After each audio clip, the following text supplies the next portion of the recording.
Hello, everyone. Welcome to Reading the Room, a literary podcast featuring author interviews and discussions with bookish content creators. My name is Jalen, also known as The Bar in the Bookcase on YouTube. Today, I am very excited to be joined by Bernie Lombardi to discuss the 2022 Booker Prize shortlist, which was just announced earlier today. Bernie is my friend and bookstagrammer who follows book prizes and, in particular, the Booker Prize. You can follow him on Instagram at bernie.lombardi, which I'll also link below in the episode notes. Thank you, Bernie, for joining me today. Thanks for having me, Jalen. I'm excited. I'm very excited to chat about this with you. I saw the shortlist and I was quite surprised by it, just given what I know about these books. So I'm curious to get your take, having read more about them. Will you first let the listeners know and viewers know what made the shortlist? Sure. So we have Glory by No Violet Bulawayo. She was shortlisted previously, so this is her second shortlisting, so great for her. And she's from Zimbabwe, but I believe she lives in the USA. Then we have Percival Everett with The Trees, and he's an American author. We have Alan Garner's Treacle Walker. He is the oldest person to ever be longlisted and now shortlisted for the prize, and I believe he's from England. And I'm not prepared to pronounce this name, but we've got The Seven Moons of Mali Almeida by Shahan Karunatilaka. I don't know if I pronounced that correctly, but he is from Sri Lanka. Claire Keegan's Small Things Like These. She's an Irish author. And we have the beloved Elizabeth Strout with O. William, the third in her Lucy Barton trilogy. And this is her first time shortlisted, but My Name is Lucy Barton, which is the first in the trilogy, was longlisted, but didn't make the shortlist. Thank you. Yeah, I was really intrigued to see those, and thank you for showing those as well. I don't have all of them. Just to start, I had planned, whenever one of these prizes gets announced, I'm very excited about it, and in my head, I'm going to read the long list, and then it never works for me, so maybe next year or in a future year, I'll do the full long list. But I guess to start, I wanted to know what you thought about the long list generally, and then from there, now the short list. What are your high-level thoughts about all of it? Sure. So there's 13 on the long list. I've read 11 and a third. So I have not read Maps of Our Spectacular Bodies, and I'm like a third into Case Study, neither of which made the short list. It's a great list. I listened to 2 on audio, read the rest. I had only read 2 previously, O. William and The Colony. Really loved them both. I think what stands out about this year's list is that it gives us 13 books that are very different from one another. I feel like the judges really wanted to sample different styles of writing and different subsets of literary fiction. And so that was, on the one hand, really exciting to read as a reader, but on the other, it was really hard to, as a bookstagram critic, try to compare them and rank them and rate them, because they were just also different. So it was really, really, really challenging to rank them. But it was also really fun to track different themes throughout. And one of the best things for me about reading the whole entire long list, right when it's announced, is that so many great people do it on Bookstagram. And so it really a big community develops on Instagram, in Bookstagram specifically, in August, with everybody reading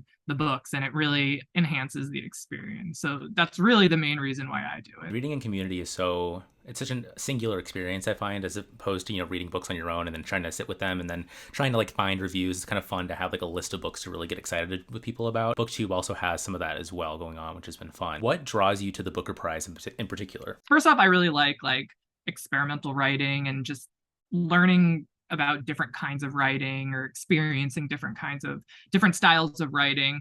And one way that it differs from the big prizes in the USA is that it considers books from all around the world, whereas the NBA and the Pulitzer, which are the 2 biggest prizes in the USA, don't consider books outside of the US that aren't American, I think American citizens, or have lived in the United States for a certain amount of time. And so that's really exciting. So you get exposed to a wider range of storytelling, ways of storytelling that I don't think you get in the US. So that's kind of the biggest thing that draws me to the Booker. I feel like I've been generally more drawn to the books that are contained on the Booker Prize. And I don't know if that's also to do in part because of how much excitement there is around it. Like, I think there are some bookstagrammers, our friend Hunter, who like loves the National Book Award, but I feel like there's less, I don't know, excitement around that prize as compared to the Booker Prize. And I find it interesting to think about why that might be. But I think any book prize is fun to follow. So I also feel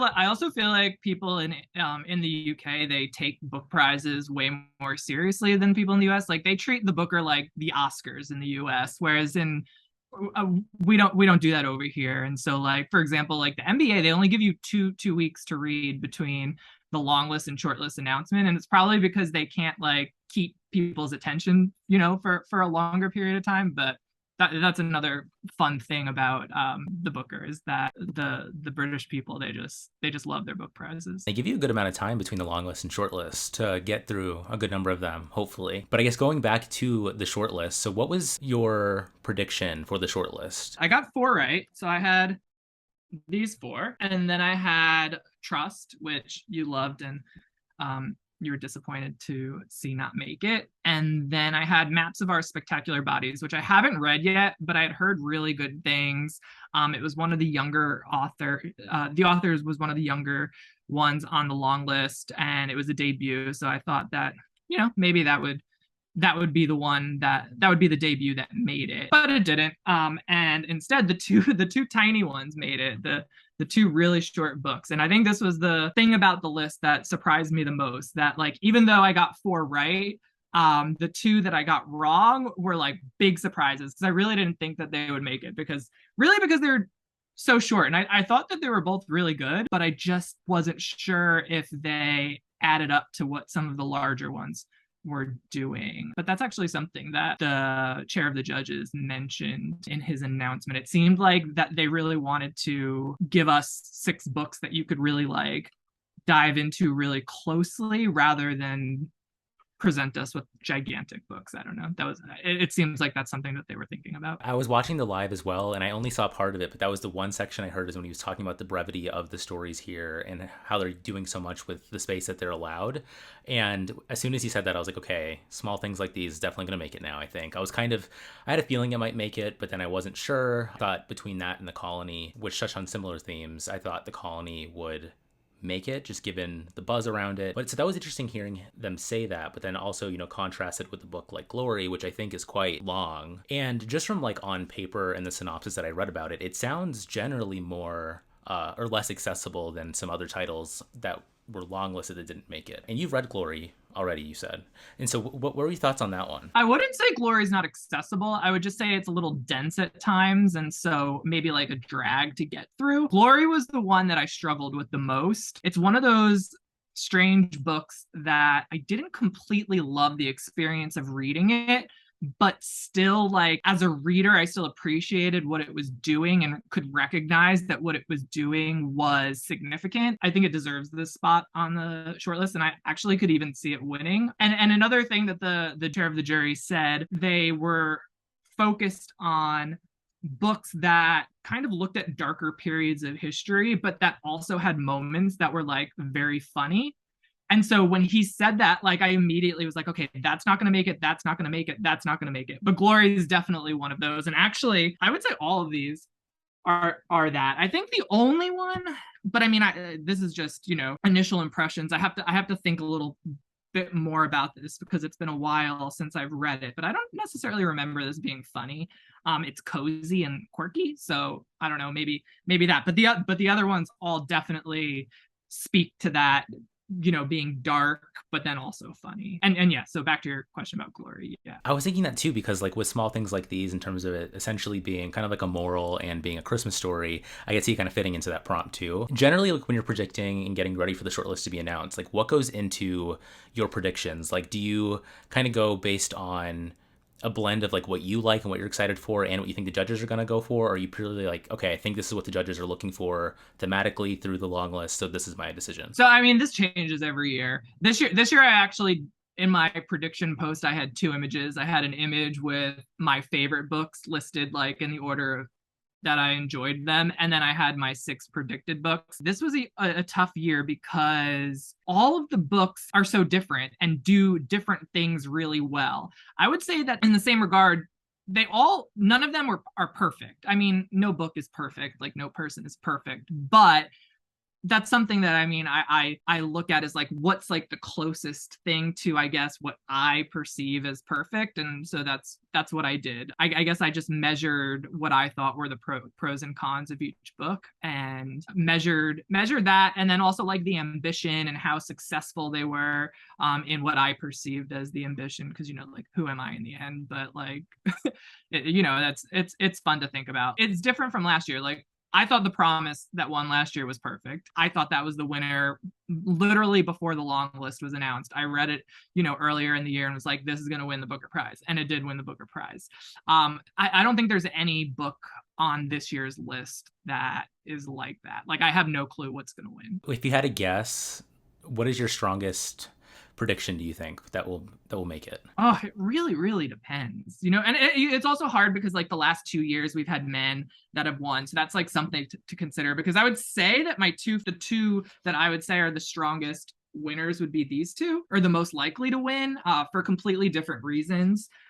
But this does a lot. It's very ambitious, and maybe even more ambitious than these two. I don't know. Maybe I think I enjoyed these more, but maybe this one deserves to win. So for listeners, so The Trees and The Seven Moons and Glory are in the top 3 considerations here. I've read The Trees and I really enjoyed it as a biting satire. I thought it was really darkly comedic, and I was really surprised at where the story went. And I think in that book, he's also doing something interesting with sort of embodying like the crime thriller genre in it as well, like using very short, very pacey chapters. I found personally, though, that I thought it was quite repetitious overall, and it felt a tad bit bloated. But what do you think about The Trees? I mean, The Trees was I ranked number 1 as my favorite, but really I would say my like top 5 or 4 books, like I could have switched them all around depending on the day, the hour, the minute. But yeah, no, I loved it. It's the book that has stuck with me the most, I think. And I think it's the book that like challenged me the most, because I don't typically like satire.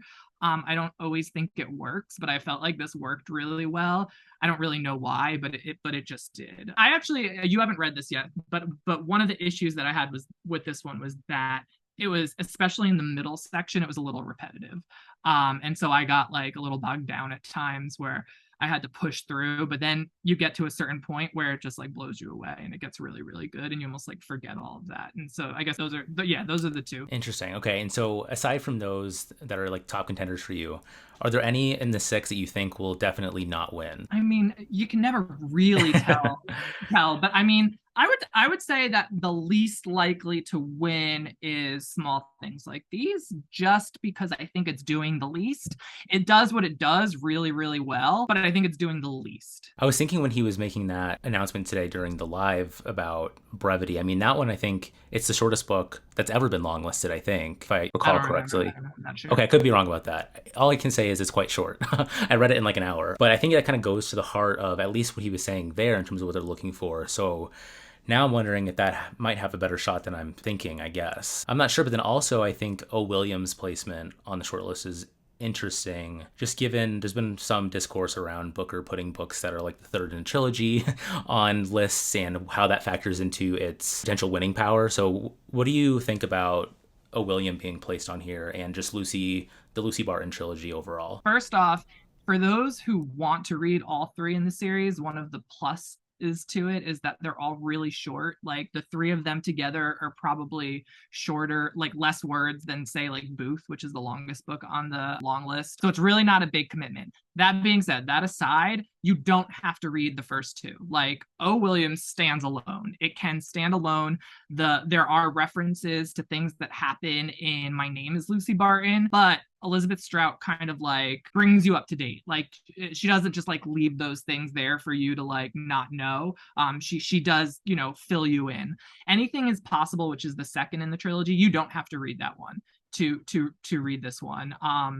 Lucy Barton. So basically, My Name is Lucy Barton is about Lucy Barton, and then the second book is kind of like a collection of interwoven short stories, each focusing on a character that comes up very briefly in My Name is Lucy Barton, and then Lucy might like make an appearance here and there, but it's really not about Lucy Barton. And then Oh William is about Lucy Barton later in her life. But yeah, you don't have to read them side by side, and I think that that works in its favor, because I probably would, like, for example, like with Mirror in the Light, I was like, this shouldn't win because I don't know. I don't think that it was a standalone like this was, but this could also be my bias because Elizabeth Strout's one of my favorite authors. So I just want, I just want her to win. But yeah. I've read My Name is Lucy Barton a couple months ago. I've been curious to read her, so I read that one, and I generally liked it. I haven't read Anything is Possible yet, or O William, but I was thinking about skipping Anything is Possible and just going to O William, and then if I like that one, I'll go back to that one because I know it's those connected short stories, which also sounds interesting. But I was surprised to see that on here. Just I don't really know why. It doesn't feel in my head very akin to Booker books, I guess. It kind of feels more NBA to me. Do you agree with that? Or I feel like this book is deceptively simple. So like, and the writing is deceptively simple. But I think that if you sit back and kind of like take it in, yeah, if you really think about it, I think that there are things that she does with deceptively simple language that are very difficult. It's very difficult to do, very challenging, the way that she kind of like gets into her character and also connects her character to the reader, and the things that she explores are very relatable, and I feel like that also might deter people from thinking about it as like something exceptional, because she's exploring ideas that are kind of like everyday, or ideas and experiences that a lot of people go through, and you put that up against another book that, I don't know, like Seven Moons is not something that I think most, even though there are parts of it that people can connect to, I don't think that like the mainstream reader will connect to it like they might to O William. And so I think that's another reason why people might, I guess, not hold it up to the same regard, because it's not as out there. But I mean, also, like Elizabeth Strout, she's won the Pulitzer Prize, I know, at least once. For some reason, I'm thinking she won it twice. Is that wrong? Just once, Just yeah. once. Okay, gotcha. For Olive Kitteridge, I believe. Yeah, so I mean, she has some prize experience for sure. Aside from that, too, when you go about reading the Booker Longlist, like, how do you go about tackling it? Just from like a reading habits perspective, like, do you go based on mood, or do you try to go like longest book first? How does that look for you? I need tips because I don't know how to do it. It's more mood. Well, and again, this is like something that it changes every year. So when I first started doing the long list, my husband Chris and I, we read it together, and we actually used to split the list up. We used to do like a schoolyard pick, and like I choose one, he choose one, I choose one, he'd choose one, and the goal would be to each of us to read our respective halves before the shortlist announcement to make like a collaborative prediction. But then we did that 2 years in a row, and then we would go and each read the entire shortlist, the ones that we hadn't read already. But this year it was mainly mood, and I did intentionally try to go for the longer ones first. A lot of people go for the shorter ones first, but I find that like I kind of lose steam towards the end, so it's better to get the longer ones out first. I mean, and with the exception that I did save a long one for last, The Maps of Our Spectacular Bodies. But I started with Booth, and then Trust and Glory. So those are the chunkier ones. I mean, have there been books on Booker Longlist in the past that you haven't really got on with? And if so, do you tend to DNF them, or do you just push through because they're on the Booker Longlist? I have not DNF'd any. This is my third year where I've read all of them. And I started reading, this is the fifth long list that I've like read a lot of, but the first 2 years I kind of ran out of steam and just like stopped. But it wasn't because I DNF'd any. I'm trying to think. I mean, like I said, I did struggle with Glory, but I pushed through. I could tell that like the end would feel rewarding. But yeah, no, luckily this year there weren't any that I like didn't really like. Another thing to consider is like, I don't know if you listen to audiobooks, but I did listen to Booth and Nightcrawling on audio, and those were two that originally I wasn't as excited about, and so I figured if I listened to them on audio that would help, and it did. I ended up loving Nightcrawling compared to the other books, like the books that made the shortlist and some of the other ones. I don't think it held up, but it's an experience that I really liked, and I probably wouldn't have read it otherwise. But I've heard a lot of people struggle with Booth, and I didn't struggle with it, and I think it's because I listened to it on audio. Booth, interestingly, like, so I have a friend who lives here in Phoenix, and she runs our like local book club at my local bookstore, and she picked that back in April, I think, and she's just like obsessed with it. But she's, I think, the only person that I've met that really has been like glowing about that book. When it's been interesting just thinking about its placement on the long list, because I don't ever remember a book, me personally, seeing a book panned so widely by like my friends. So why do you think Booth, this is a separate note I guess on the long list, but why do you think Booth has been so controversial, for lack of a better word? I think because it's a little boring at times. It's big historical fiction, and not everybody likes historical fiction, and it's like very historical fiction. I would say that based on what I've heard from others, those listeners who don't know what it's about the family of John Wilkes Booth, who assassinated Abraham Lincoln, who is the president of the United States. But it's not really focused on him. It's about his family and kind of like what it means to like be related to somebody who does that. The book switches around between different siblings, and the parents are part of the story, but it really focuses on the siblings. And one of the siblings, there's not much about her in the historical record, but the other ones, there's a lot. And a lot of people ended up liking the one that there wasn't much about, because that's the one that the author kind of fictionalized the most, and so it felt less researchy. And people found that some of the other siblings, like their stuff felt like it was like a little too like reading like a historical textbook. I didn't personally get that because I was listening to it, and maybe when it was boring I zoned out a bit and was able to kind of like escape it that way, while still moving forward. But that's what I've heard. A lot of Booker readers who are in places like the UK, or like even like I have a friend in India who read Booth and didn't really know anything about it. Like don't know who John Wilkes Booth is, or even who Abraham. I mean, now I feel like most people know who Abraham Lincoln is, but still like didn't have much context. And I felt like those are the people that liked it because it was like they were reading something new. I think it's tricky territory writing historical fiction that in its explorations talk about people that, real people, and the expectations that readers going to put on those types of novels, I think is interesting to think about. Going back to like a macro question for you, I was listening to the announcement earlier, and he mentioned that they go from 170 books to 13 to 6 to 1. And I'm wondering, in your reading over the last year, are there any books that would fit in the 170 pile that you thought were going to make it onto the long list that didn't? Yeah, it could be super controversial right now because it's a book that like a lot of people don't like, but To Paradise. I thought To Paradise is honestly better than any book on the long list, but that's just my opinion. Maybe it's not better than every book on the long list, but I think that I would have shortlisted it if it were on the long list. That's so interesting to hear you say that because, as you mentioned, I've seen a lot of people really hate that book, and of late I've been really intrigued to read it just because I read Trust. I don't really know if To Paradise is metafictional in a similar way, but I really enjoyed the metafiction. Okay, so I'm thinking maybe I would like that because I'm reading right now Devil House, which is another book that was published earlier this year that is also metafictional. I'm just really loving that. So I think I'm going to have to give To Paradise a try. But I was also surprised it wasn't on there just because of the name. I also saw so many, really critical reviews of that book. And I've been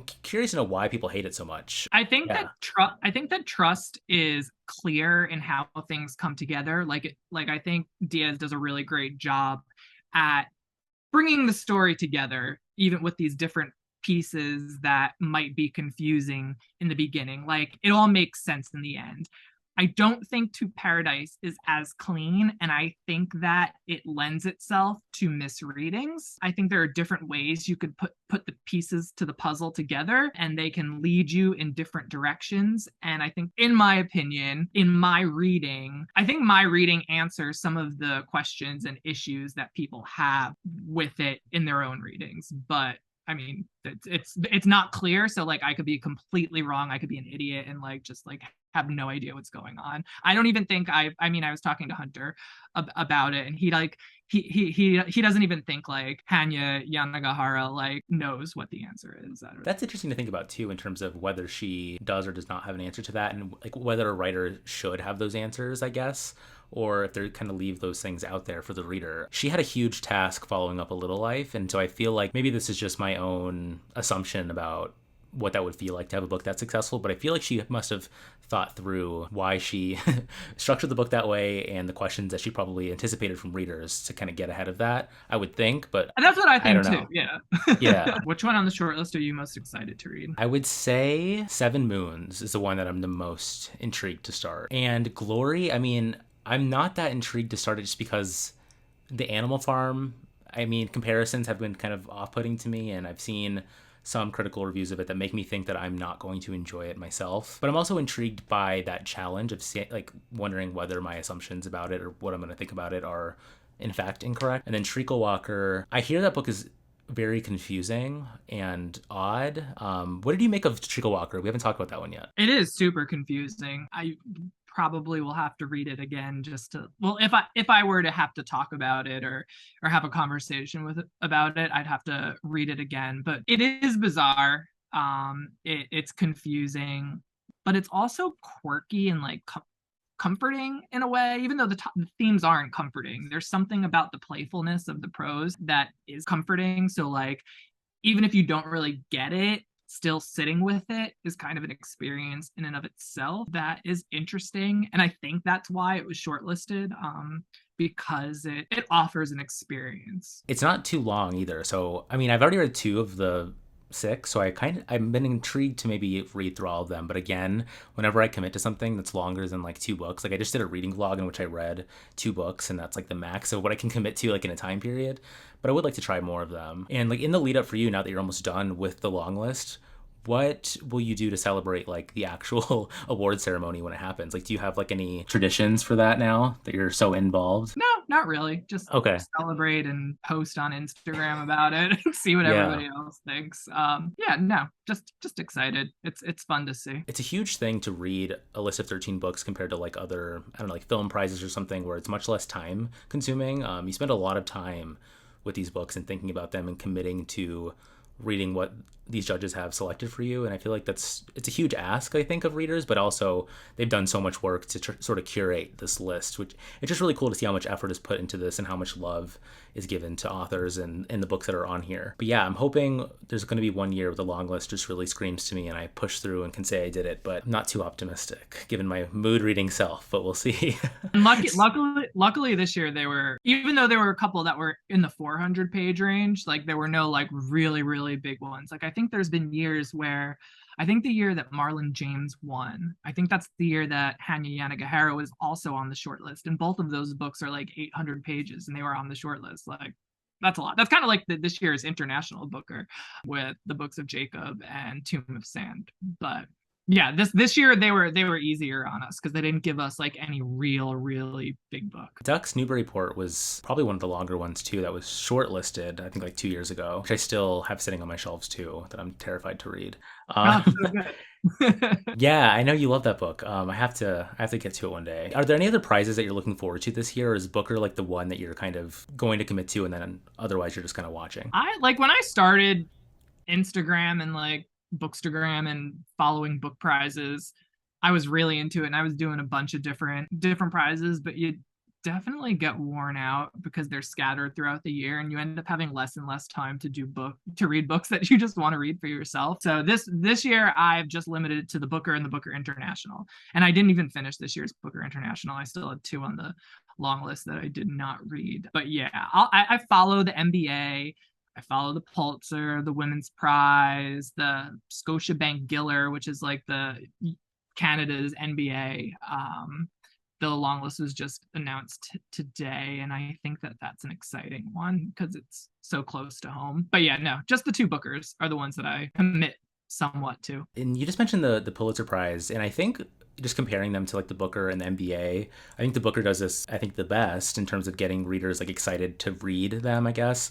But the Pulitzer, they just announce them on the day of the prize, and then that's literally it for for any sort of announcement or buzz or anything. So it kind of just comes and goes. And I wonder what the decision is for that compared to like the Booker making it a huge ceremony and everything. Like, do you know anything about that or any ideas on that? I don't, but I mean, my guess would be that it's just because I guess maybe because the Pulitzer is mainly like a journalism prize. So there are a lot of Pulitzer prizes and most of them have to do with like journalism and news editing. And then the the arts one is kind of just like a small subset of that.